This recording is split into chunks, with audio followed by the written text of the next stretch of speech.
My dad works in B2B marketing. He came by my school for career day and said he was a big ROAS man. Then he told everyone how much he loved calculating his return on ad spend. My friends still laugh at me to this day. Not everyone gets B2B, but with LinkedIn, you'll be able to reach people who do. Get a $100 credit on your next ad campaign. Go to linkedin.com/results to claim your credit. That's linkedin.com/results. Terms and conditions apply. LinkedIn, the place to be, to be.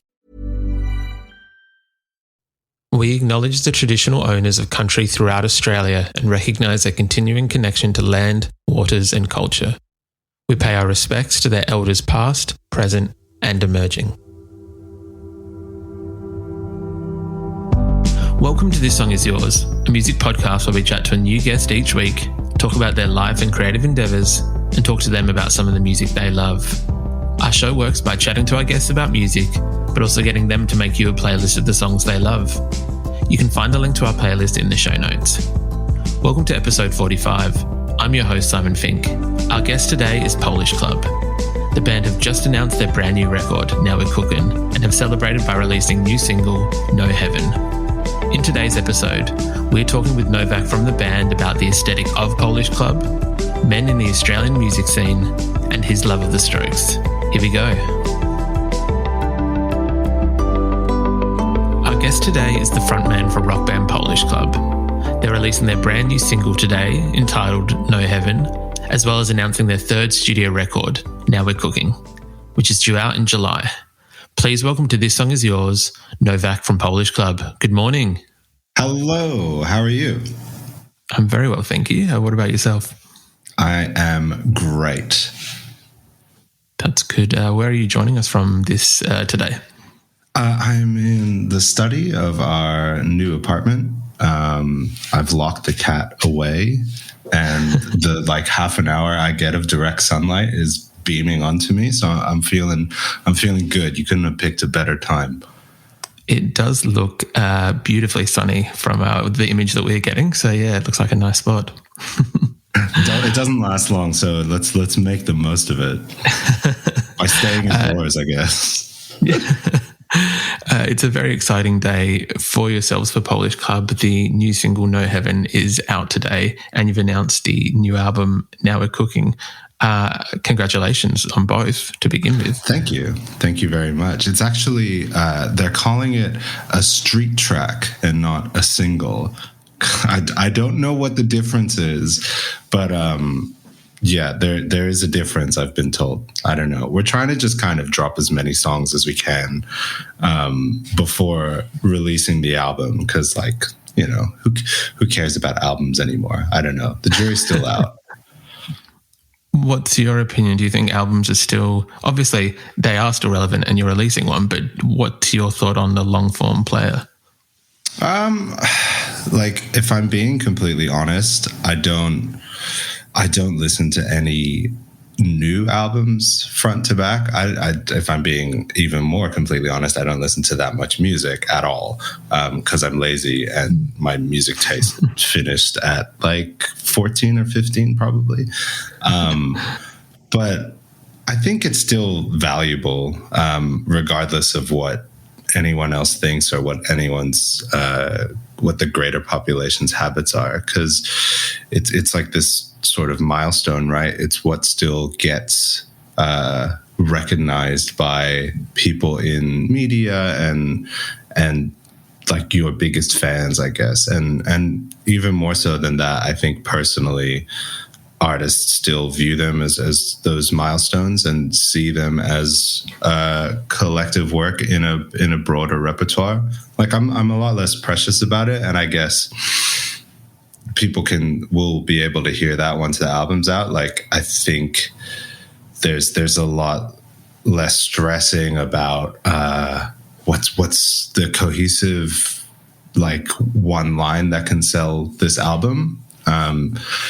We've kind of, without really saying it explicitly, been let's just pick the best songs, because we've learned that no matter what we do and no matter how much we try to push the boat out, so to speak, songwriting wise, it always just ends up sounding like us in a good way. Or at least I hope it's a good way. I think it's a good way.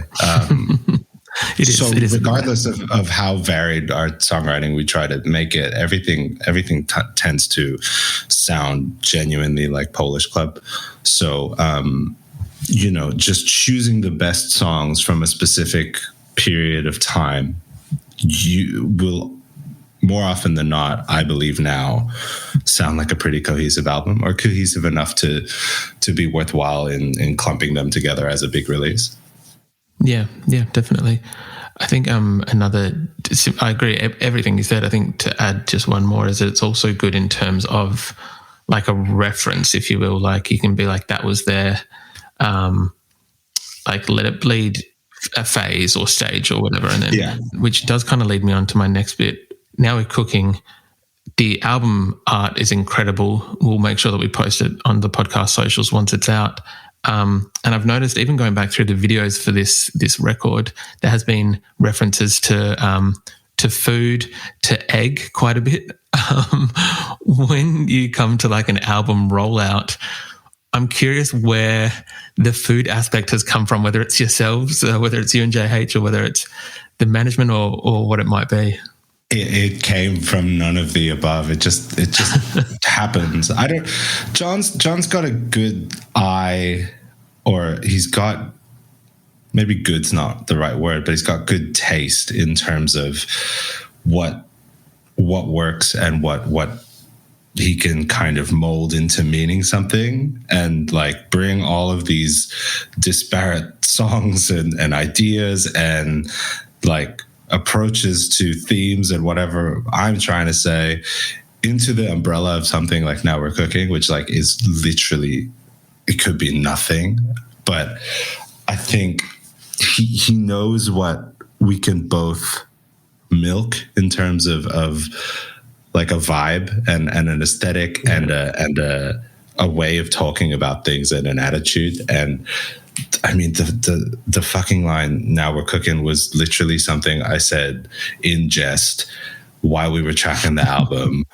Someone did something that I liked, and I'm like, now we're cooking. And he's like, make a good album title. And then, we are, more often than not, that devolves into the point where I'm like, I don't know if I'm kidding anymore. I don't know if anyone was ever kidding. I don't like, nothing matters. So it's an excuse for us to do things with food, which we like. I mean, I love cooking. It's an excuse. It's a challenge for us to try to shoehorn all of the different parts of like all the different songs and everything else we have to do, all the content. It's a challenge for us to make that make sense within the framework of food and cooking. And like, that's a pretty, like, it's a generic concept, and it's a timeless concept. I think also, like, John has a good way of leaning on retro aesthetic and concepts and making them feel true to us. I mean, it's just something fun that came along, and we're like, yeah, we can probably bullshit this like enough to make it enough to the point where it's like, oh, maybe this is actually meaningful. Time will tell. It still has a very distinct Polish Club vibe. You guys do seem to have an aesthetic that, as you said, he knows what works, what doesn't, and it does, whether tongue-in-cheek or just pure enjoyment of food, whatever it may be, it does come across that it is purely you guys. As we mentioned, the record has been announced today.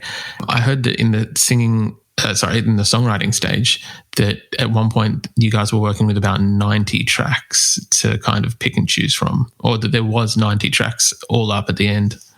It's funny because I've already had this a couple of times with people taking that nugget of information as maybe like a revelation or something. And I guess like this particular songwriting cycle was long and arduous, and for lack of a better word, sucked at many points. But they all kind of do. It's like this ebb and flow, right? And I think the way we prefer to write or the way we found that we get the most out of writing is to throw as much stuff at the wall and see what sticks. And when I say there's 90 songs, 70 of them are not fully formed ideas. They're more like a verse and a chorus repeated ad nauseum on my phone and sent to management where they go, I don't get it. And I'm like, yeah, you're probably right. So it's a lot of just trial and error. And I think we have to go through that every time. I mean, we've done it every time we have to write something for anything, be it an album, be it for fun, be it for like a single with no plan beyond that. We just do, like, we don't really talk about it that much conceptually. John will show up. He has a playlist, which I hear is 400 songs long now at the end of, or it was at the end of the songwriting period for this. He never tells me what any of the songs are. And he'll just be like, why don't you do this? And then we'll go from there. So that usually is like, it usually starts because I have horrible memory, and once it's done, it's gone from my mind. Even like with gigs, I'm like, I don't remember ever playing in this city, and it's like, well, we played here 3 times. So knowing that and knowing how useless I am, just get my phone out and record as soon as there's like a tiny bit of a hook that I think I might like. So as we do that, it slowly builds up, and I'd say there were 90 separate ideas that were at the very least like a chorus or a hook, most of which would have been like a verse and a chorus. And then we sort of whittle that down bit by bit to 3. We did like 3 demo sessions. So there were probably like 30 proper demos, like fully finished songs. It's a huge pain in the ass, and I think it's the only way we get stuff done where everyone's happy. And we've learned that like it's only when everyone's happy, not just me and John, but like management, label, and any other close confidants we might want to blow stuff by or run stuff by. It's only when everyone's kind of like, okay, this is a thing. Those are the ones that tend to connect with fans. So we trust the system at this point, as unromantic as it might be. We're not just writing songs for ourselves. I don't think we ever really were. Maybe at the start, I don't know. But it's a pain. If you've got a system that works and is delivering what you guys do feel is the best to your fans, I think then that's why mess with that? Why change it? Because it might kill us one day, or at least, lead us to dark road. But I think we're like super self-aware about it now, and or at least more than we've been, and are aware of the like light at the end of the tunnel, and have seen that pay dividends and be really fruitful. So yeah. I think we can see the bigger picture now more than ever. But yeah, I think every artist who creates something has that sort of ebb and flow and peaks and troughs. That just happens to be ours. Of course, yeah. No Heaven is the new single, and it is a ballad in the sense of Polish Club. Now, I think when a number of people think of Polish Club, they think of like the kind of blues rock duo thing that you guys obviously and well known for, but you also, I feel like there's a subsection that people also know you for your ballads. One of my first introductions to you guys years ago was How to Be Alone from the first record, which is still one of my favorite tracks. What do you think the trick is, or when writing a ballad, how do you guys write I feel like a rock band writing a ballad is hard to not make it cheesy. Yeah, you have to accept that it has to be cheesy. And I think the thing we maybe accidentally, maybe John was fully self-aware from day one, were that thing that we stumbled upon early on was that the key to getting away from it being too cheesy and from getting away from people going, fuck, that's lame, like, not being at all cool, is adding a sense of danger, adding a sense of just not perfection, just little parts of the song that feel like they're not perfect or feel like they could fall apart. And we've slowly gone away from that. But I think, in essence, in the way that I sing melodies and in the way that John plays drums, it's always coming from a place that's not striving for perfection. And we're not trying to perfectly keep in time or perfectly hit notes. It's about how you get to those notes. You know, I realized that because everyone kind of, when you're in like a nice studio with someone you pay a lot of money to mix your songs or like songwrite with, they will fuck with your vocals and the melody and stuff, and like that's totally fine. I'm at peace with that. But I've realized that a lot of the way I sing makes some of it hard sometimes, because I'm always like sliding up to what the note should be or sliding down from it. I'm coming in sharp, I'm coming in flat, and it's like this mess, which a lot of the time is screamed. So like most of those slow jams that at the end of the day on paper super cheesy and probably in ears also super cheesy, we get away with it because when I sing it, it hurts because I'm screaming at the top of my lungs, and I can only probably sing it once because my voice will be shot after it. And there's a panic in me when I have to perform it, because I'm like, this is such a fucking pain in the ass to sing. And I know that it's probably something worth exploring when we're writing, because I know I'm in pain, not emotionally, physically, hopefully emotionally too. But if it's a ball ache to get through, and if we end up sweating from a slow song, from a love song, then it probably means, okay, we can do this and not have people be like, ugh. People will always be like, ugh, we're a rock band. I mean, let's be real, it's fucking lame to begin with. But you can mitigate those circumstances by just being a bit shit, for lack of a better word. No, I kind of get what you're saying in terms of, I think you almost said it right at the start of the answer, is that the more you embrace it, the less shit it is, if that kind of makes sense. It's tricky though, because like once you get into too much self-awareness about it and then you start doing it on purpose, then it's like the flip side of the coin, right? You start going into like Greta Van Fleet territory, where you're just like, you're faking this thing that someone has done organically, and you're like striving for that. So we never force it. We just know to capture the moments where it happens organically, and we're like, oh, okay, that's probably a thing we can pursue. But you can't go in being like, how can we make a dangerous love song?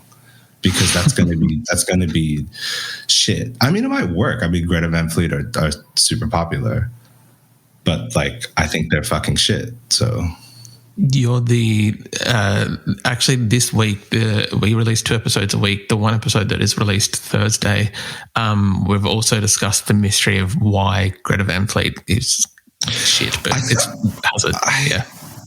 Well, it's like, objectively, it is shit. If you know the concept and you've seen music before that's guitar based, you can tell it's shit, because these guys are cosplaying Led Zeppelin and doing all the things without bringing anything new into it, except that they're young and they're hot and they have like a bit of forced swagger. So if I'm a 13-year-old, that's cool. I get it. We'll go for it. Yeah.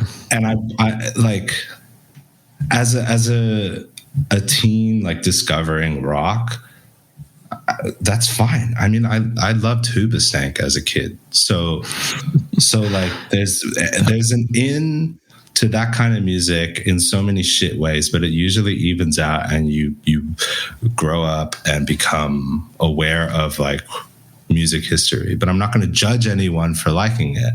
I'm just, I can't see how those guys can do that themselves and be like, fuck yeah, this is cool. Yeah. Because it's fucking lame. Yeah. That's just not that catchy. Like it's not. It's not. If it was like good pop rock and it was like lame, and then they were doing everything that has happened before, but it was catchy and it was like just at the end of the day a pop song, I'd be like, fuck yeah. It'd be like K-pop, you know. Everyone's heard everything that's been done in K-pop before. But at the end of the day, it's done, it's curated so well, and they rip everything off so efficiently that you can't get it out of your head. And at that point, if I'm whistling Greta Van Fleet in the shower, it's like, well, fair play, guys, you got me. But I couldn't even sing you a line right now, except like I don't know. No more Greta Van Fleet. I will. Okay, I will. I'll agree to that. The previous single for the record, Stop for a Minute, is a jam. It is a bit of a dance floor song, but it has a darker undertone. And I'm curious, I'm not sure if some fans have picked up on it or if they haven't, and what it actually is about in terms of certain artists and accountability, I guess, to summarize it in a one dot point. How did you approach writing a song like this? It came from we were super trying to write a pop song.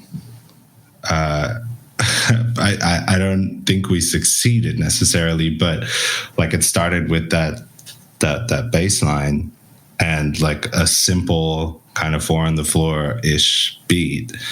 And when we do that, we will write the look and feel of the song, and I'll try to figure out like a melody that goes with it. And I'd say half the time there's like no lyrical idea the first time around, and the first time we kind of get it down on a shitty phone recording. And in this case, like I think I came up with the line "Stop for a Minute," and trying to kind of find what that could mean, and having like hard out pop music in the back of my mind. My first thought always goes to ideas of like, gee, Chris Brown is a piece of shit, huh? And like that's all it takes to bring me down the rabbit hole of like, wow, like most guys in music are horrible, or at least like a large section of successful artists in popular music are horrible, and it's no coincidence they're all dudes. So it kind of just it slowly grew from there. I'm like, everyone's a fucking monster. And then it's only when people are like, hey, we need to interview you for the press release, you go, you get into the specifics, right? You're like, why did I actually say this? It fits in the hook, but I said it for a reason. And then it still should be called out. Yeah. Oh yeah, totally. And I didn't go in thinking it would be some grand statement. And I think like the takeaway is that it's frustrating that such a simple song. Your wedding will be one of the happiest days of your life, and Blue Nile can help you celebrate it with a gift that'll last a lifetime. Whether you're looking for wedding bands, a gift for your partner, or an unforgettable thank you to your bridesmaids, Blue Nile offers a wide assortment of jewelry of the highest quality at the best price. Plus, expert guidance to ensure you find the perfect piece. Experience the convenience of shopping Blue Nile, the original online jeweler since 1999, at BlueNile.com. BlueNile.com. My dad works in B2B marketing. He came by my school for career day and said he was a big ROAS man. Then he told everyone how much he loved calculating his return on ad spend. My friends still laugh at me to this day. Not everyone gets B2B, but with LinkedIn, you'll be able to reach people who do. Get a $100 credit on your next ad campaign. Go to linkedin.com/results to claim your credit. That's linkedin.com/results. Terms and conditions apply. LinkedIn, the place to be, to be. Ends up being a grand statement. Like surely this is a concept that everyone should be dealing with daily who is in music, Who's writing music? It's like unavoidable. We're all stuck writing fucking love songs or songs about how great it is to fucking living my dream in music. but like at the same time, there's some guy in some major label who's got a team of lawyers who's done some shit that no one knows, but he's probably done something and everyone kind of knows. But I can't say anything because I don't have the details. And the person that maybe has the details will be in trouble if they say anything, and they'll be silenced before they even get it. So it's like this whole thing that everyone's just like, oh, yeah, so-and-so is probably a shithead. I don't know why. And it's like, why aren't we supporting the people who do know why? And why do they not feel comfortable coming out and saying facts? And it's because we've built this horrible industry where no one has any agency and everyone is scared to just call stuff out.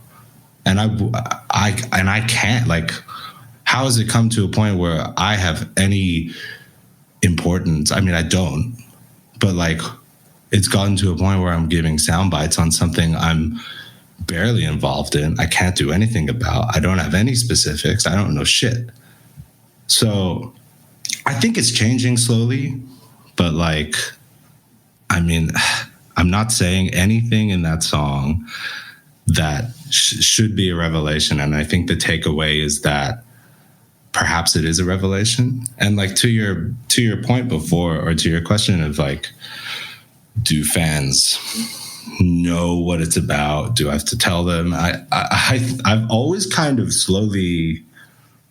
slowly realized that no one really knows what any of the songs are about. No one ever really knows what songs are about unless you're like super explicit. Unless there's like this song is about the train I took this morning. Like you have to really like give explicit lyrics.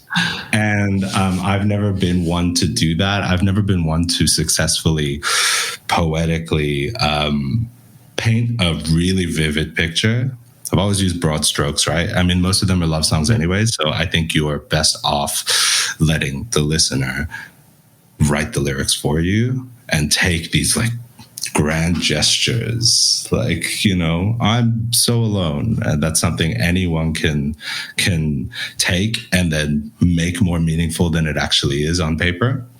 Yeah. But with this one, it's like I tried to be a little bit more specific, but knowing that no matter what I do, everyone's just gonna be like, yep, good rock song. I'll come out saying, oh, we got a pop song this time, guys. It's about something really serious. But everyone will be like, yeah, good rock song, rock band, which is fine. Like, it means we can get away with doing anything, really. But I think the huge coincidentally lining up with stuff that happened in the industry that broke online, and the discussion that was simultaneously kind of growing slowly through Jaguar Jones, through Beneath the Glass Ceiling and all of that, kind of allowed me to be like, yeah, the song's about that. And I don't want to take up any space, any headlines, anything away from people who actually experience it and who actually can be like, oh, this is happening, and I know that it's happening. Because all I have to say is in the lyrics, everyone fucking sucks, and I can't prove it or say anything. Yeah. I did kind of want to touch on, and it does lead in or tie into this as well. You did write an incredible piece for Junkie.com that we'll put in the show notes, where essentially you are kind of saying, like, guys in the music industry, we need to stop being so shit. And it kind of has come at a time as well, as you said, like whether it was all what's the word, serendipitous, that it all kind of happened around the same time, where there's this discussion, as you mentioned, Beneath the Glass Ceiling, that Australia's music industry Me Too is possibly on the way. And I also understand us discussing this is from a position of privilege as well. So I don't want to take away from anyone's experience or anything like that. The importance for you to be a good ally in a situation like that, where I guess what inspired you to write that piece, or I think like the first thing when I spoke to Jules, the editor at Junkie, I said I don't want to do it unless we're absolutely sure I'm not taking away space that could be filled by someone who has a more important voice, who, you know, specifically a female voice, who are experiencing these things firsthand. Because every single thing I see is almost exclusively indirect or implied or gossip or, you know, unprovable. And I can only really speak to my experiences. So I tried to, first of all, highlight other more important things to read, other people who have a more urgent and important and authentic voice, or relevant rather. And beyond that, I only speak to what I see. And a lot of it, from my experience, is a lack of representation, and that goes through every level of music and every type of representation as well. It's all old white dudes, and from the very, very tippy top to the very bottom, you know. Maybe not old at the bottom, but still, like, you know, you go to band practice, it's all 4-piece white dude bands. Like a music store. You go to a music, exactly. Like, even I'm fucking uncomfortable at a music store. I can't even imagine, you know, what other people might feel. And it's annoying because, like, you know, you see things like people bemoaning, oh, music festivals it should be 50-50 female, male. I mean, no one mentions anyone else on the gender spectrum, but that's another story.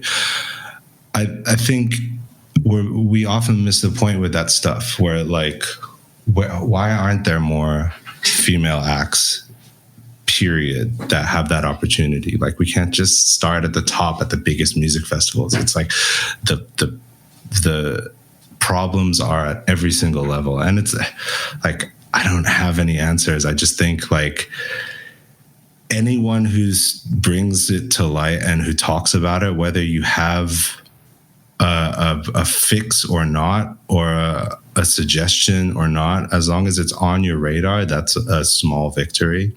And I think we see that every day.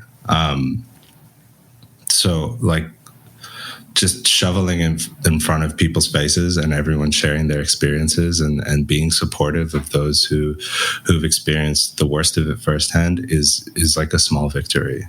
And I, like, honestly, as Polish Club, we're so ingrained in this horrible system that I don't even know, like, where you would begin to enforce long-term change. Like, we do stuff like try to have diverse lineups where we can, but, like, there's only so much everyone can do. It's got to be like this super long-term effort where everyone's on board. And I think that's the value in having allies in this. It's strength in numbers. But then the other side of me is like, we just have to wait till all the old white dudes die, like, for real. They're not going to leave voluntarily. They're just going to have to die, and hopefully soon. Unless they're called out, I think, that they're just going to stay there. So hopefully the sooner. Yeah, but, like, I mean, you need everyone on board if one person's going to call them out, because they'll be sued. They'll be silenced. No one's supporting them. And, like, before someone like me hears that, they've already dealt with lawyers. They've already been threatened. So it's like, I don't know what the solution is, but, you know, the very, very, very least you can do is be like, hey, I see it and I support you. Tell me what I can 100%. Do.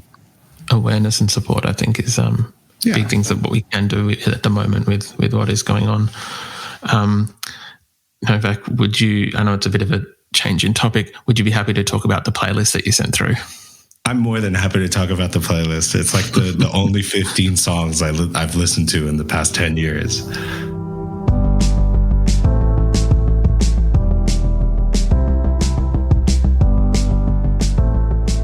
I did want to touch on, firstly, it's an incredible playlist. You are a man after my own heart. You've got Father John Misty, Bruno Mars, The Strokes, Shirley Bassey. I guess just to begin with, where do you think you got your music taste from? Like, were your parents heavy into music, or was it more formed in your teenage years? It's such a mess. Like I said before, I mean, I was exaggerating a little bit, but I genuinely think my music taste was like frozen in carbonite at around 23. And it's been like absolutely no progression since then. Like the the early 2000s garage rock revival kind of just ended me. That was it.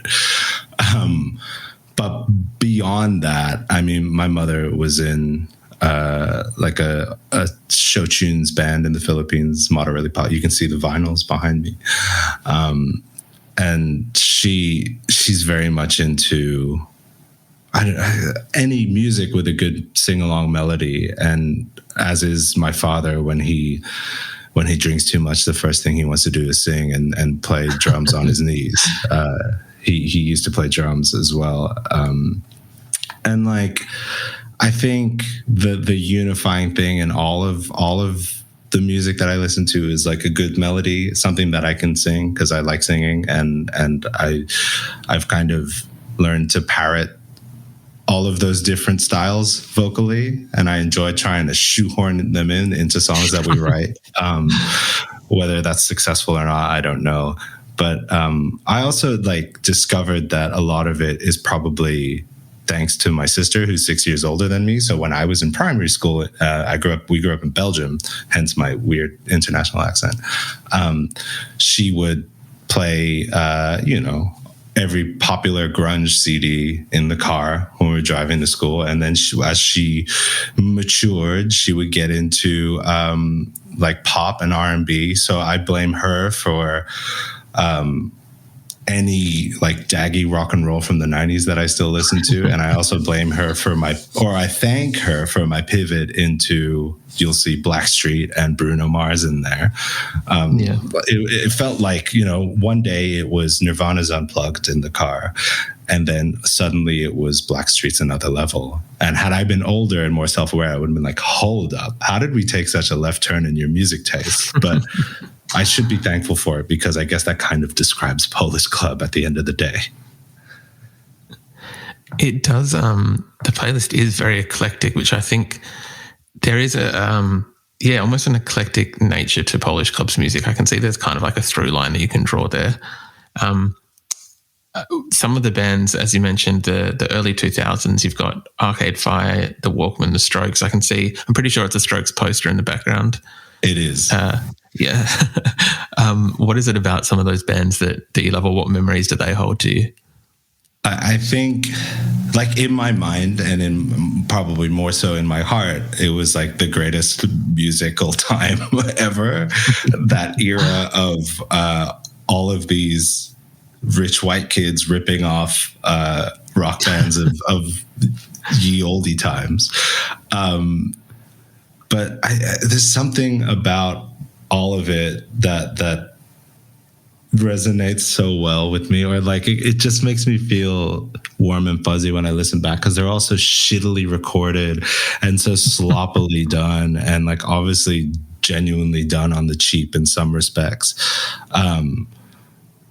But I think the thing that kind of unites a lot of the ones that have stood the test of time in my playlist and in my head that I can still justify listening to are the ones that had that sense of urgency and that raw delivery. I think, like, if you look at Julian Casablancas's way of singing, if you look at Hamilton Lighthouse's way of singing, they very much skirt that line of danger that I was talking about before, that I'm always striving to balance on, where it's like, you are like not hitting the note you're trying to hit, but I love I love the result of it, and you kept it in there. And there's those kind of blemishes that take it away from being a Fratellis or a fucking, I don't know, some other band that was a lot cleaner on record. And I think those are the ones that kind of stuck with me and still kind of influence the way I look at especially writing melodies. I think it's just the value is in the mistakes. Yeah, definitely. Very quickly, that Fratelli's reference was very on point. I caught what you meant by that. Thank you very much. You've also got Father John Misty, Dusty Springfield, and Shirley Bassey in this playlist. Could we at any point, maybe somewhere further down the line, see a bit more of a singer-songwriter project from yourself? Probably. I think I find it really hard to... I'm always trying to write a Father John Misty song in a way, especially with the ballads.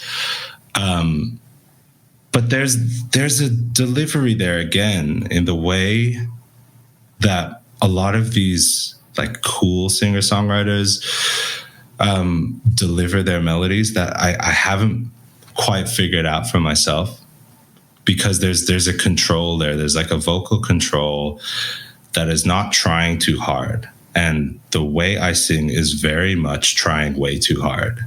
And that's something I'm all in on.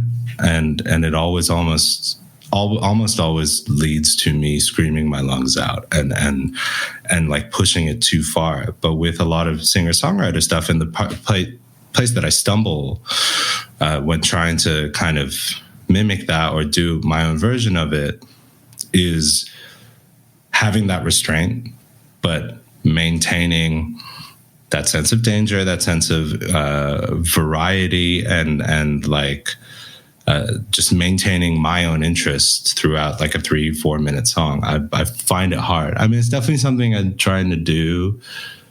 It's something I've always tried to do, and hopefully one day I'll sort of crack the code.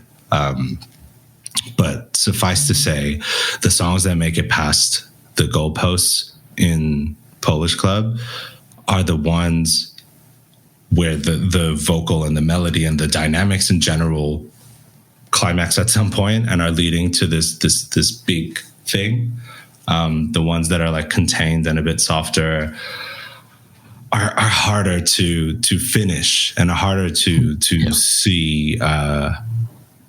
When it's in demo form, it's harder to see it as a fully fledged song. Having said that, I mean, the final track in our album is a little bit more singer-songwritery. So who knows? Maybe I'm going down that path already. I don't know. Well, time will tell, but that's very exciting to hear.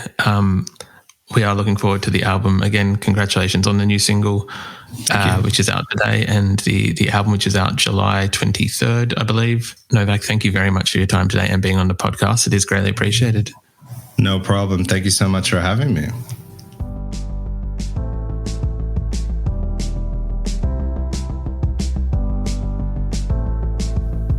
And that's our show. A massive thank you to Novak for his time. No Heaven is out today, and Now We're Cookin is available to pre-order. We've left links in the show notes if you'd like to buy the record or read Novak's Junkie article. We also want to give a huge shout out to Suzy at Positive Feedback for helping out with today's interview. You can find a link to our Spotify playlist in the show notes, where you'll be able to listen to all of Novak's picks. If you like this show, please subscribe wherever you get your pods and stay up to date when new episodes are released.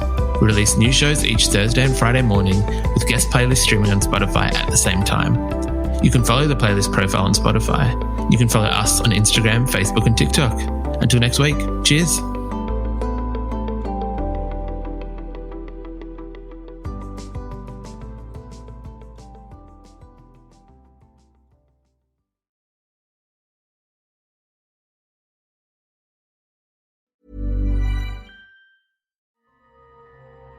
The most powerful designer drugs are the digital ones we use daily. And we get high off them. One touch, tap, like, scroll at a time. You know, just like tech creators want us to. Use digital without digital using you. Learn more at sync.ithra.com.